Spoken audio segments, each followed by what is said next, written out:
Hey, we are the Phronesis Project, Yo, it's Rick. and this is Lauren.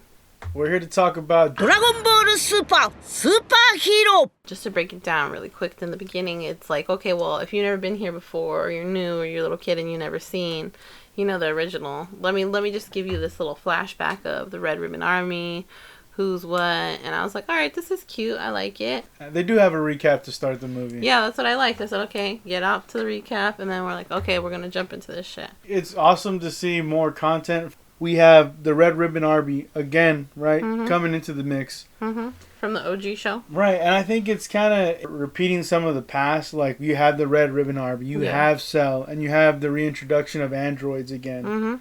Hey, but I like Gamma 1 and 2. I think they're cute. I think they're cool. I think they're funny. They're way different than 17 and 18. Yeah, definitely. And 16 too. Remember he died? Yeah. I remember, but they're cute and flashy in like a superhero way. We're gonna get into spoilers in this whole video, but the point with this is, I wish he was just a dude trying to prove himself, and he built these androids on his own. And I wish the Red Ribbon Army had built the new cell on their own. So then the new cell is launched and is wreaking havoc. So then, the kid is just like, well, fuck, I have these projects I've been waiting for a time to unleash, and then he wants to be a hero. So we have like 3 parties in this one event that are trying to figure out, well, who's really the fucking villain here? Because the Red Ribbon, like, say the kid wouldn't know the Saiyan, so he'd be like, well, what the fuck? Is this more? Are these more enemies or villains? But seeing this movie, I guess nostalgic in the sense you see Gohan and Piccolo work together, right? Yes. Mm-hmm. And it's a bit of that relationship, Master and Sensei. So what's awesome about this whole shit is there's arcs for a lot of these characters, right? Like Pan, she can't fly. Yeah, right? She can't fly yet because she's only in preschool. She's a little baby. She's so cute. Yeah, and at the end of it, she does start to harness that ability. Krillin, let's say, she's got to unlock her Saiyan power, and how do you unlock your Saiyan power is you need to attach to something. She was scared, or like how Goku levels up because he's fighting for his family or whatever. She's still too little. She doesn't know what it is to fight for something yet. She has everything. Right, but the point is just like the little baby arc that they have for her, and like Krillin too. Krillin's a bit of a reluctant to enter the fight, and they eventually they made him a bitch. Yeah, eventually, then they have him in the fight, and he gets down with the shits and becomes part of the team at the end. Yeah. So, in some of these characters, you see that attempt. So when you get to Gotenks, I think that's what sucks. It's played off more as a joke or a punchline. But I understand why they would do something like that, because if Gotenks can hit Super Saiyan 3, is Super Saiyan 3 stronger than what Gohan could do? And would Gotenks just finish the job with new cell? Or would you I guess that makes sense. Like, would they still write Gohan as like, well, he does this thing and he's better than Super Saiyan 3 now? Oh my god, yeah. I don't know. I guess that makes sense, and I didn't look at it that way. Yeah, in the same way he finishes off Cell, Gohan. That's a way to avoid being repetitive. Gohan does the Kamehameha, Cell's obliterated. Yeah. Yeah, I mean, my boy hits him with the special beam cannon. Yeah, and that shit was pretty cool. I was like, is he doing Piccolo's move? Because I'm going to cry right now. I'm going to cry. I'm crying. Piccolo, remember, like, what's fun about Piccolo is he kind of like, he goes, I guess, and he infiltrates the Red Ribbon Army. Yeah. He's a guard. He's a guard. No one notices that he's green. Yeah. He's gone for hella long. They're like, what are you doing, the shitter? And he was like, yeah. Like, hey, that's why you look green. Like, it's a good way to play off that he looks green. But it's also stupid. I really liked it. It was funny. And, like, he's, like, super bad with technology. Can't use a cell phone. And then he doesn't eat. They're trying to feed him and give him plushie toys. It's just ridiculous. I thought that was really funny. But yeah, he does. I think it's a fun movie that focuses on Gohan and Piccolo. So Goku, Vegeta, Broly, Beerus, Whis, all of them are written out of the story in a sense where they're not involved with the conflict. Yeah. They're training. They're doing on Beerus's world. Right, like those characters have their own motivations, and like they're preparing for like they just came back from like the biggest like ultimate multiverse battle, whatever the fuck it is, right? It's like the Dragon Ball's Super Secret Wars. Yes. Except it's not like multiple versions of Goku, right? It's not that, but I think it's awesome seeing what they do with this movie. They're training, and at the same time, Beerus is having a bit of a like a love connection. A with little this. crushy crush on the green Bulma. Is she green Bulma? Oh. Yes, fucking Whis is like, right. Whis goes, when everybody's like, well, did we just understand what happened? He's like, my lord does have a type. I'm surprised it took you so long to notice. Like to them, and I'm like, yeah, he has a thing for Bulma. He doesn't let anybody else talk shit to him the way he does Bulma. You know, that would change the perspective. That's why Beerus gets all, ooh, he gets all like riled up when he sees her. And that's why Whis is like, literally, guys, are you that stupid? And I'm like, yeah, they are. and Bulma has her own thing too with fucking Bulma and her BBL. Yeah, wishing for like a bigger ass and 2 millimeter long eyelashes. She want to be thick with 3 C's. You know what I'm saying? I don't know. She might want the 4th. You know, she wasn't her first rodeo because Trunks was like, all you wish for is cosmetic surgery, and then Piccolo's like, you Bulma the Stallion and shit. Yeah, you could have done squats for 3 months. And she's like, I didn't see you wishing for. Everybody's scared of Bulma, and I don't know why.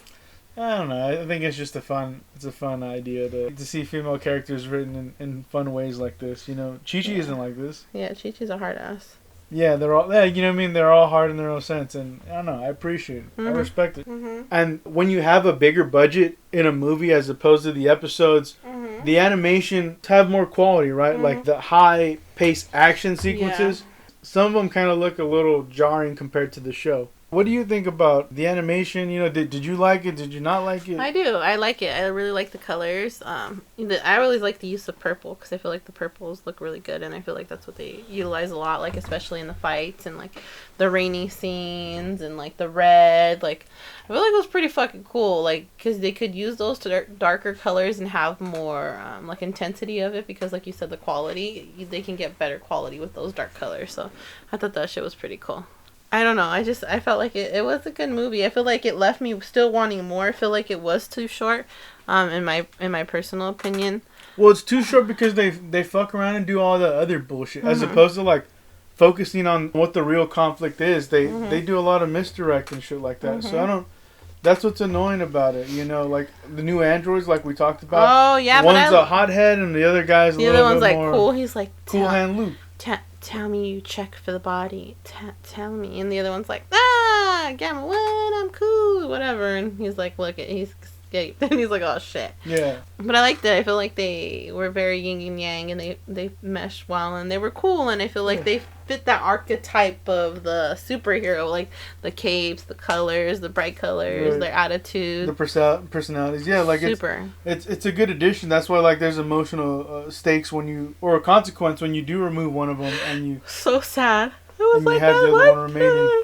Yeah. I wonder if all of this rolls over into like the new seasons of Super or what the fuck. I think it is gonna tie into it because Dr. Hedo was offered a job by Bulma because Bulma was like, your skin doesn't penetrate bullets.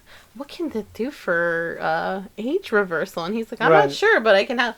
So like they find a use for that they're gonna like Gamma one's gonna be security guard or whatever, but you know that's not the case. He's gonna be helping or whatever, like beat whatever next cosmic entity tries to come and wreck some shit. But with Dr. Hedo, you were saying earlier you wish that his origin wasn't that his grandpa was a part of the original Red Ribbon. Well, let's say he is a part of it, but let's say he breaks that chain or breaks the cycle himself independently. Like, well, he doesn't have that malicious intent. Like, he's just out there going like, well, he just wants to create. He wants to create, but he also wants to be part of the good team, the good side of humanity, and that would have been awesome for him to be like looking for an opportunity to unleash his androids. Where it's like, well, he didn't. Maybe he. Well, he made the androids out of like fucking corpse bodies, and that's why he was in prison, and that he used them as fucking attendants at like a gas station. Yeah.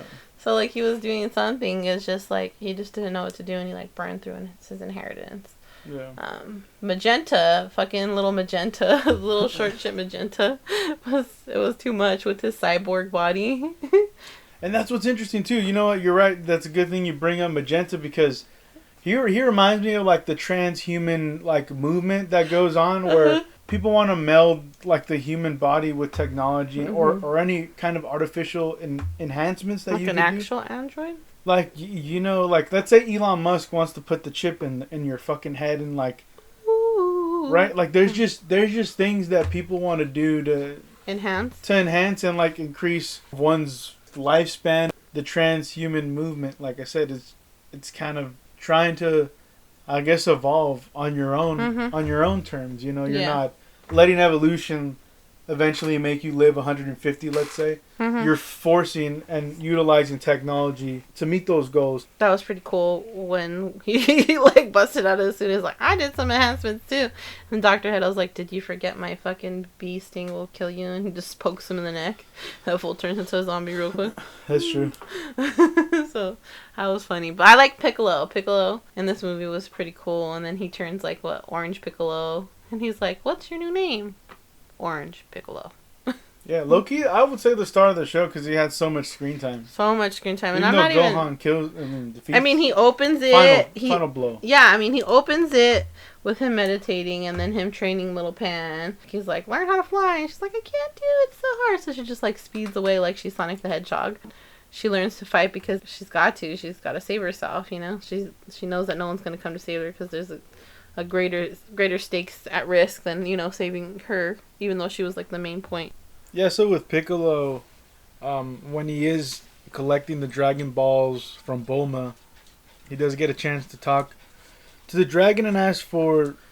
Yeah, to unleash his power like he did to Krillin and Gohan in the original series. Yeah, when they were on Namek. Yeah, when they were on Namek. Which I thought was weird that he didn't get to do, but I don't think he was there. So I thought it was pretty cool using the Dragon Balls for that and getting Orange Piccolo. Yeah, he does get help from Dende, or at least, yeah, because he has to tune up the Dragon Ball. So it's nice tying up some of these characters together in a way like this. But this is kind of like, are they repeating the past, or are they repeating themselves by doing these kinds of fan servicey moments? But yeah, because it worked in the past, but it's you know, it's like a little fine tuned because, like you said, he goes to Dende. Dende does the whole like oil or water over the you know, crystal ball that Shenron's in, or what is it, like snow globe, and he's like, oh, he should be able to do it now because Dende isn't able to do that power like the older Namek. He's like, we don't get that till we're like old.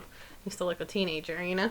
Yeah, so seeing Piccolo do this, obviously he's not trying to cheat. He's trying to he's not trying to erase the army. He's just unlocking his hidden potential, not even asking for God form. No, he's a fighter in its truest form. He wants what's already within him to be unlocked. So it's within him. It just he hasn't been able to push through to that level yet. So, you know, the Dragon Balls, the Super Dragon Balls, give him that that nudge. Yeah, so you see him turn giant with his Orange Piccolo form. You know, he fights. Obviously, But after Krillin had to remind him, he's like, why don't you do it like when you did with Goku in the original series, like get big? And he's like, oh yeah, I forgot about that because that was like his other form. Yeah, he does, and the way he fights, obviously he can't use like his special beam attacks. It becomes more of a hand-to-hand combat situation. Or when you add big, and it just gets bulky, so it's just like kind of, even though it's like cool, it's like a little slow. So I liked it still. I wasn't mad at it.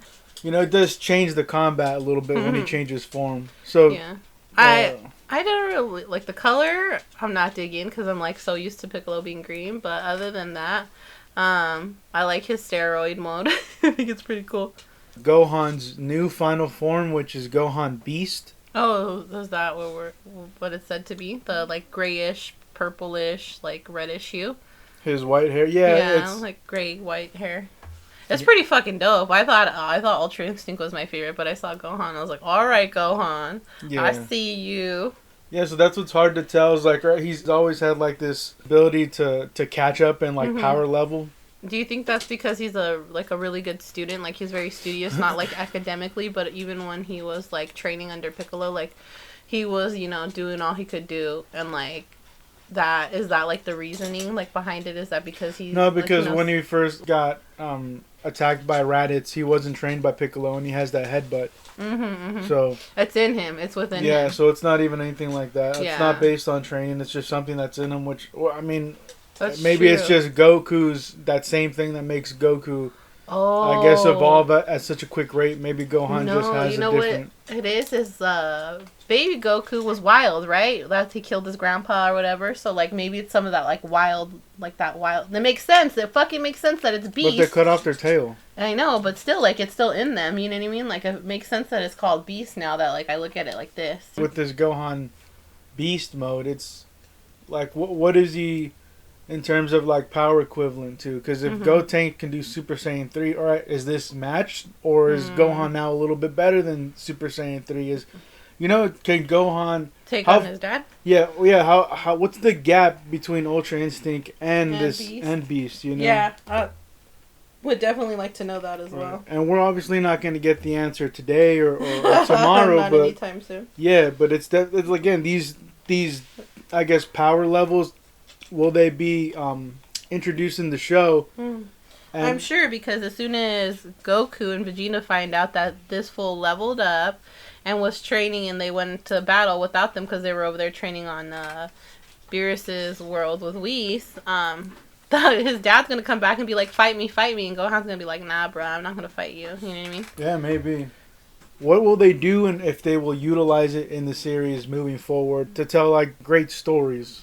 I'm sure, because Piccolo already pushed him enough to be like, hey, like you need to start training too. Like you can't just be chilling around. And I think he realized that after they took Pan. So we'll hopefully see that utilized a little bit more. I know I have one more thing to say about Super, but would you recommend it? 10 out of 10. Yeah? Yeah, 10 out of 10. I liked it. Could have been better. I guess I could rate it a little bit lower, but I'm going to rate it a 10 out of 10. Gohan, I feel like I have a lot of problems with Gohan. Even in this movie, making him the way he is, but he got a little action time, so I have a lot of feelings. Like, why is he still like this? Why can't he be like training a little bit? You know what I mean? Like have a protector. He should have been training. Yeah, like but you know what I mean. But they took him down this arc since like the Majin Buu like, but it's just it doesn't make sense. Yeah, I don't like it either. He studied, yeah, but like we never got any of this. Like he wanted to be a study boy, but anyways. I think the majority of the fandom knows and agrees with that statement. We're like, we don't want to see Gohan just kind of be a bookworm or be a professor. We want to see him take his dad's role. And like, what's awesome about Dragon Ball is when you do die, there's an afterlife. And I think what would have been interesting is to have a war go on in the afterlife to keep Goku essential to the series, where he's still a soldier for the good side. And there's, whatever threats that come alongside on Earth, or even if they're all connected, it would have been fun to do things like that. But